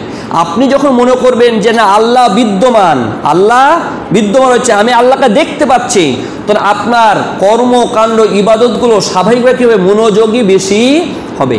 আপনি মনোযোগটা কি রাখতে পারবেন? বেশি রাখতে পারবেন। এটাকে পরিভাষায় বলা হচ্ছে ইহসানুত তলাব, মানে আল্লাহর কাছে কিছু চাওয়ার জন্য আল্লাহর কাছে উপস্থিত হয়েছে, আল্লাহ আমার সামনে রয়েছেন, তার কাছে আমি চাচ্ছি, এই অনুভূতিটা কি হবে? বেশি উঁচু পর্যায়ের। দ্বিতীয় নাম্বার হচ্ছে ইহসানুল হারাব, পালায়ন করছেন আপনি, ভয়, আরে আমি কাজ করতে কি করছি আল্লাহ কিন্তু দেখতেছে, আমি খারাপ কিছু করলে কিন্তু আল্লাহ আমাকে দেখে শাস্তি দিবে, আমার ভালো কিছু করলে আল্লাহ আমাকে কি দিবেন? নেকি দিবেন। এই যে দ্বিতীয় নাম্বার পর্যায়ে, ফাইন লাম তাকুন তারাহু ফাইন্নাহু ইয়ারাক, তুমি যদি তোমার অনুভূতিতে এটা নিয়ে আসতে না পারো যে আল্লাহ আমাকে দেখছে, কমসে কম আল্লাহ আমার সামনে বিদ্যমান, কমসে কম এটা নিয়ে আসো যে আল্লাহ তোমাকে দেখছেন। সুতরাং আমার ইবাদতটা কিভাবে করতে হবে? ভালোভাবে করতে হবে, আল্লাহর জন্যই করতে হবে, রাসূলের পদ্ধতিটা ঠিকভাবে মেনটেন করার চেষ্টা করতে হবে। এইভাবেই আমাকে ইবাদত করতে হবে। হচ্ছে ইবাদতের দুইটা পর্যায়। তাহলে একটা হচ্ছে তলাব, আপনি আল্লাহকে চাইবেন, আল্লাহকে উপস্থিত মনে করে চাইবেন, তখন এটা হলো উঁচু পর্যায়ে, এটা হবে উন্নত পর্যায়। আর যদি এই পর্যায়ে পৌঁছতে না পারেন, কমসে কম এটুকু আপনাকে ধারণা রাখতে হবে যে আল্লাহ আমাকে দেখছেন, আমি ভালো কিছু করলে ভালো দিবেন, খারাপ কিছু করলে খারাপ দিবেন। রাসূল করিম সাল্লাল্লাহু আলাইহি ওয়াসাল্লাম ইহসান সম্পর্কে প্রশ্ন করা হলো, ইহসানের জবাব দিলেন। এরপর বলছে ফাখবিরনি আনিস সাআহ, কিয়ামত সম্পর্কে আমাকে সংবাদ দিন। জিবরাইল আলাইহিস সালাম রাসূল বলছে কিয়ামত কখন হবে এ সম্পর্কে আমাকে সংবাদ দিন। কিয়ামত কখন হবে এটা আমরা কেউ জানি? আমরা কেউ জানি না। আমাদের যে আলেম উলামাগণ কিয়ামতের ডেট ঘোষণা করেন, সাল ঘোষণা করেন, অমুক সালে কিয়ামত হবে, এরকম হবে, ওটা হবে, এটা সম্পূর্ণ ভণ্ডামি, মিথ্যা কথা, প্রতারণামূলক কথা। শুধু তাই নয়, কেউ যদি এটাকে বিশ্বাস করে যে কোরআন হাদিসকে অস্বীকারী হবে। ওয়া ইনদাহু ইলমুস সাআহ, আল্লাহ তাআলার কাছে একমাত্র কিসের জ্ঞান আছে? কিয়ামতের জ্ঞান আছে। কিয়ামত কখন হবে একমাত্র জ্ঞান কার কাছে আছে? আল্লাহর কাছে আছে। লা ইউজাল্লিহা লিওয়াক্তিহা, আল্লাহ তাআলা তার নির্দিষ্ট সময় সেটা কি করবেন? তিনি প্রকাশ করবেন, তার আগে কাউকে জানাবেন না। তো যখন রাসূলকে বলছেন রাসূল কিয়ামত কখন হবে আপনি আমাকে বলুন, রাসূল করিম সাল্লাল্লাহু আলাইহি ওয়াসাল্লাম বলছেন মাল মাসউলু আনহা বিআলামা মিনাস সাইল, মাল মাসউলু আনহা, কিয়ামত সম্পর্কে জিজ্ঞাসিত ব্যক্তি নয়, বিআলামা অধিক জ্ঞানী, মিনাস সাইল প্রশ্নকারীর চাইতে। আপনি আমাকে জিজ্ঞাসা করছেন, আপনার চাইতে আমি কি নই? জ্ঞানী বেশি নই। তার মানে আমরা অনেক সময় ব্যাখ্যা করি, আমাদের আলেমরা অনেক সময় বলে থাকে, জিব্রাইল তুমি ভালো জানো কিয়ামত কখন হবে, আমার চাইতে তুমি বেশি জানো। এই অনুবাদটা সঠিক নয়, অনুবাদটা সঠিক নয়। বলছে মাল মাসউলু আনহা, কিয়ামত সম্পর্কে জিজ্ঞাসিত ব্যক্তি নয় বি আলামা, অধিক জ্ঞাত মিনাস সাইল, প্রশ্নকারীর চাইতে। মানে প্রশ্নকারী তুমি জিব্রিল যেমন জানো না, আমি জিজ্ঞাসিত ব্যক্তি আমিও তেমন জানি না। আর যদি এই কথা বলি জিব্রাইল তুমি আমার চাইতে এ সম্পর্কে ভালো জানো, তার মানে জিব্রাইলের কাছে কি সম্পর্কে জ্ঞান রয়েছে? কিয়ামতের জ্ঞান তার কাছে রয়েছে। আসলে কি কিয়ামতের জ্ঞান ওনার কাছে আছে? নাই। কিয়ামতের জ্ঞান কার কাছে? ওয়াইনদা ইলমুস সাআ, 5টা বিষয়ের জ্ঞান একমাত্র আল্লাহ তাআলাই জানে, অন্য কেউ জানে না, যেটা সূরাতুল লোকমানের সর্বশেষ আয়াতে 5টা বিষয় বর্ণনা করা হয়েছে। তার মানে কিয়ামতের জ্ঞান আল্লাহই জানে, অন্য কেউ জানে না। তো রাসূল বলছেন জিজ্ঞাসিত ব্যক্তি জিজ্ঞাসাকারীর চাইতে বেশি জানে না, মানে উভয় না জানার দিক দিয়ে কি সমান সমান। তো জিব্রাইল বলছে ঠিক আছে, যখন আপনি জানেনই না তো কিছু আলামত আমাকে বলুন। কিয়ামতের কিছু আলামত আমাকে বর্ণনা করুন। কিয়ামতের আলামত কোরআন এবং হাদিসে অনেক কিয়ামতের আলামত বর্ণিত হয়েছে, কোরআনে অনেক আলামতের কথা বর্ণিত হয়েছে, হাদিসও বর্ণিত হয়েছে। সুতরাং কিয়ামতের আলামতের কথা যখন রাসূলকে জিজ্ঞাসা করলেন, রাসূল করিম সাল্লাল্লাহু আলাইহি ওয়াসাল্লাম কিছু আলামত বললেন। তার মধ্যে এক নম্বর হচ্ছে আনতালিদাল আমাতু রাব্বাতাহা, দাসী জন্ম দিবে তার মুনিবকে জন্ম দিবে, দাসী তার মুনিবকে জন্ম দিবে। এটা দুইটা ব্যাখ্যা হতে পারে। সাধারণত একটা যেটা আমরা ব্যাখ্যা সাধারণত করে থাকি আলেমদের কাছ থেকে যেটা শুনে থাকি, যে দাসী তার মুনিবকে জন্ম দিবে, অর্থাৎ মা সন্তানকে জন্ম দিচ্ছে, সন্তান মায়ের সাথে দাসীর মতো আচরণ করবে, খারাপ আচরণ করবে। এটা একটা ব্যাখ্যা করা হয়ে থাকে। মানে কিয়ামতে একটা আলামত হচ্ছে সন্তানেরা পিতামাতার সাথে কার মতো আচরণ করবে?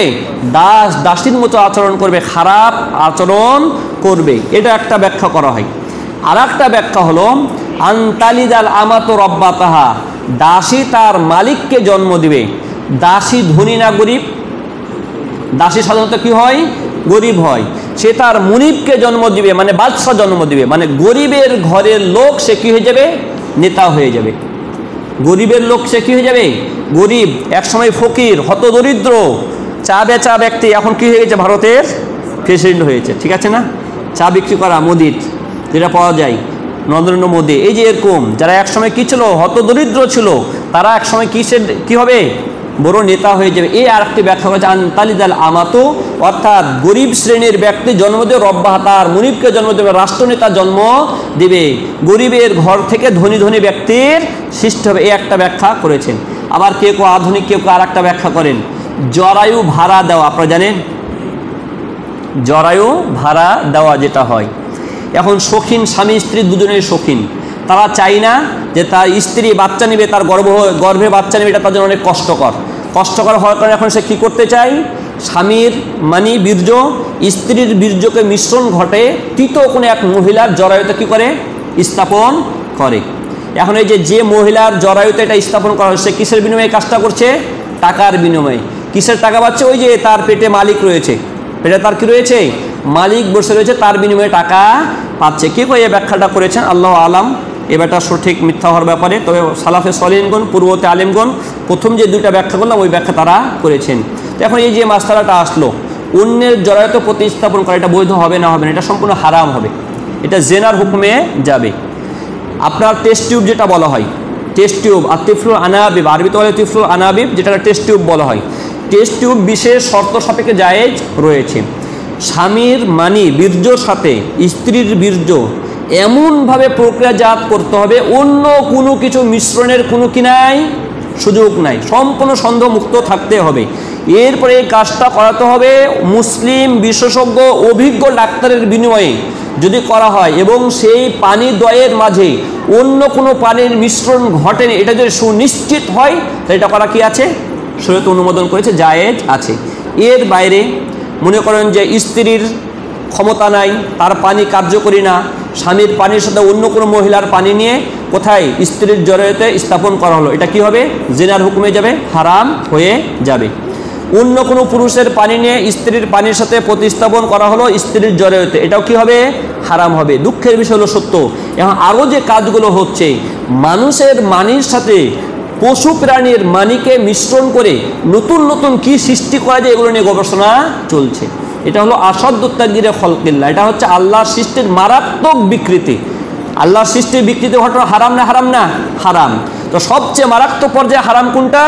মানুষের মানের সাথে যে কার মানের মিশ্রণ ঘটন হয়, পশু প্রাণীর মিশ্রণ ঘটনা, এটা হলো মারাত্মক পর্যায়ে হারাম, এগুলো বৈধ নেই। তো যাই হোক, আমি এটা বলছি আল্লাহ বলছে আনতালিদাল আমাতু রাব্বাতাহাম, যে দাসী জন্ম দেবে তার মুনিবকে জন্ম দেবে। এর দুইটি ব্যাখ্যা আমরা বললাম, উভয়টা হতে পারে। এরপরে বলছেন ওয়ান তারাল হুফাতা, তুমি দেখবে খালি পাওয়ালা, এত অভাবী ছিল যে সিন্ডেল পরবে, সিন্ডেল পরার টাকা তার ছিল না, সিন্ডেল কিনের টাকা তার ছিল না।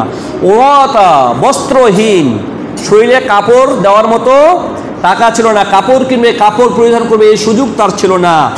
আলাতা, ফকির, দরিদ্র, রিয়া শায়, ছাগলের রাখাল, ইয়াতা তাওয়ালুনা ফিল বুনিয়ান, তারা বিশাল বিশাল প্রাসাদ নিয়ে গর্ব অহংকার করবে।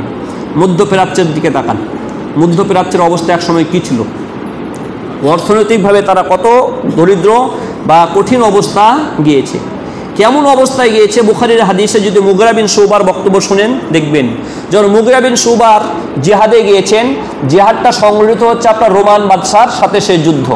রোমানদের পক্ষ থেকে যে আমরা যেটা রুস্তুম যার কথা শুনি, রুস্তুম নামের সেনাপতি তিনি বেরিয়ে এসেছেন, মুসলিমদের সাথে কথা বলতে চান। তো মুগিরাকে জিজ্ঞাসা মান আনতুম, তোমরা কারা? মুগিরাকে জিজ্ঞাসা এই তোমরা কারা? বলছে নাহনু মিনাল আরব, আমরা আরবি ব্যক্তি, আরব অঞ্চল থেকে এসেছি।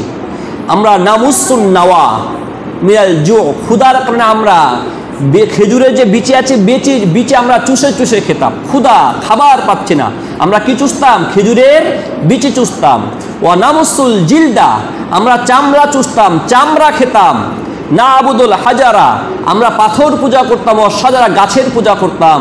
হাত্তা আতানা মিন ইনদি রব্বিনা, আমাদের কাছ থেকে, আমাদের রবের কাছ থেকে আমাদের রসুল এসেছে, মুহাম্মদ এসেছে, আমরা তার প্রতি ঈমান এসেছেন এবং তিনি আমাদের আদেশ করেছেন তোমরা আমাদেরকে ট্যাক্স দিবে, তোমরা আমাদের ট্যাক্স দিয়ে আমার অধীনে থাকবে, নয়তোবা তোমাদেরকে আমরা দাস দাসী বানিয়ে রাখবো। তো আমি যেটা বলছি, আরবদের তৎকালীন যে অর্থনৈতিক অবস্থাটা ছিল রসুলের সময়ে, খাবারের ব্যাপক সংকট ছিল। সে আরবরা এখন বিশাল বিশাল, পৃথিবীর বুকে সর্বোচ্চ ভবন কোথায়, সর্বোচ্চ টাওয়ার, সবচেয়ে উঁচু টাওয়ার কোথায় অবস্থিত? খলিফা বুর্জ দুবাই, ঠিক আছে না? 130 তলার মতো, 130 তলার মতো কোথায়? মধ্যপ্রাচ্যে, এই যে বেদুইনদের অঞ্চলে প্রতিষ্ঠিত। আর সারা বিশ্বের দিকে তাকান, একসময় যেটা হতরদীয়, তারা এখন কি দিচ্ছে? নেতৃত্ব দিচ্ছে। রসুল করিম সাল্লাল্লাহু আলাইহি ওয়াসাল্লাম হাদিসের যে বর্ণনা আনতাল হুফাত আল উরাত, এটা গেল। এরপরে আমাদের মোটাটা হাদিসটি শেষ হলো। সুম্মান তালাকা, এ প্রশ্ন উত্তর শেষ হওয়ার পরে জিবরাইল আলাইহিস সালাম তিনি চলে গেলেন। ফালাবিস্তু মালিয়ান, উমর বলছে আমি অবস্থান করলাম, দীর্ঘক্ষণ অবস্থান করলাম, অনেক দিন অবস্থান করলাম, যেটা আমরা এর আগে বলেছিলাম অনেকক্ষণ বলতে 3 দিন উদ্দেশ্য। 3 দিন পরে উমারের সাথে রসুলের সাক্ষাৎ। উমারকে বলছে আতাদরি মানি সাইল, উমার তুমি কি জানো ওই যে আমাকে প্রশ্ন করছিল ওই প্রশ্নকারী ব্যক্তিকে? ক্বালা রাসূল হাযা জিবরিল আতাকুম ইউআল্লিমুকুম দীনাকুম, হচ্ছে জিবরিল আলাইহিস সালাম, তিনি তোমাদেরকে দ্বীন শিক্ষা দেওয়ার জন্য তিনি তোমাদের কাছে এসেছিলেন। তো এই হচ্ছে আমাদের হাদিসের সরল অনুবাদ এবং সঠিক ব্যাখ্যা। কিয়ামতের আলামত এ বিষয়ে আপনারা জানেন, কিয়ামত সুগরা কুবরা, কিছু আছে ছোট আলামত, কিছু আছে বড় আলামত। কিছু আলামত অতিবাহিত হয়ে গেছে, কিছু আলামত ঘটতেছে, কিছু আলামত কি আসবে, ভবিষ্যতে সংঘটিত হবে। সুতরাং কিয়ামতের আলামত এটা আল্লাহ তাআলা আমাদেরকে জন্য দিয়েছেন। কিয়ামতের আলামত আমাদের সতর্কতার জন্য আলামতগুলো দিয়েছেন। কিছু আলামত আছে ভালো, কিন্তু অধিকাংশ আলামতই হচ্ছে খারাপ, যাতে সে আলামতগুলো দেখে আমরা নিজেকে সংশোধন করতে পারি, নিজের আমলকে সুসজ্জিত করে নিতে পারি, পরিপাটি করে নিতে পারি। তো আল্লাহ সুবহানাহু ওয়া তাআলার কাছে দোয়া করি, আল্লাহ সুবহানাহু ওয়া তাআলা আমরা যে দাস শুনলাম সে দাস অনুপাতে আল্লাহ আমাদের আমলের তৌফিক দান করুন, আমিন। ঈমানকে, বিশেষ করে ঈমানকে সংরক্ষণ করার, ঈমানকে মজবুত করার, ঈমানকে হেফাজত করার আল্লাহ সুবহানাহু ওয়া তাআলা আমাদের তৌফিক দান করুন, আমিন। এই হাদিসের অনেকগুলো শিক্ষা, মোটে মৌলিক শিক্ষাগুলো আমরা আমাদের দাসে নিয়ে চলে এসেছি। প্রথম শিক্ষা, জানতে হলে প্রশ্ন করতে হবে। জিবরাইল আলাইহিস সালাম তিনি কী করেছেন? প্রশ্ন করেছেন, প্রশ্নের মাধ্যমে জানতে পেরেছেন, প্রথম শিক্ষা। দ্বিতীয় নম্বর, ওস্তাদকে সম্মান করতে হবে। ইমাম এদিকে জিবরাইল আলাইহিস সালাম তিনি রাসূলের কাছে যে নম্র ভদ্রভাবে তিনি বসলেন। তৃতীয় নম্বর, উত্তম ভালো পোশাক, পরিষ্কার পরিচ্ছন্ন পোশাক পরবে যারা ছাত্র শিক্ষক, দাসে আসার জন্য দেওয়ার জন্য ভালো পোশাক পরে, এ নিয়ে এর আগে দীর্ঘ আলোচনা করেছিলাম। এরপরে আমরা ইসলাম সম্পর্কে জানতে পেলাম। ইসলাম হচ্ছে মানব জীবনের প্রথম স্তর। ইমানের জীবনের প্রথম স্তর হচ্ছে ইসলাম। ইসলামটা হচ্ছে বাহ্যিক আমল। এরপর হচ্ছে ঈমান। ঈমানটা হচ্ছে অভ্যন্তরীণ আমল। অভ্যন্তরীণটা আমরা দেখতে পাই না, কিন্তু আমরা বাহ্যিকটা দেখতে পাই। ইসলাম দেখতে পাই, ঈমান আমরা দেখতে পায় না। সত্যিকার অর্থে কে ঈমানদার এটা একমাত্র কে জানেন? আল্লাহ সুবহানাহু ওয়া তাআলা, তিনি ভালো জানেন।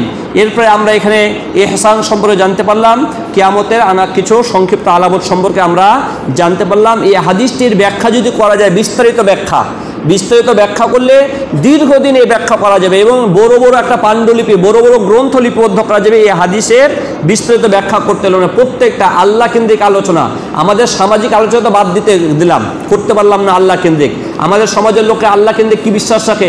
আল্লাহকে সর্বত্র বিরাজমান মনে করে না? আল্লাহর সিফাতের পরিপন্থী। আল্লাহর সিফাত হচ্ছে আল্লাহুল আলী, আল্লাহ হচ্ছে উঁচু, ওপরে আছেন। আল্লাহর সিফাত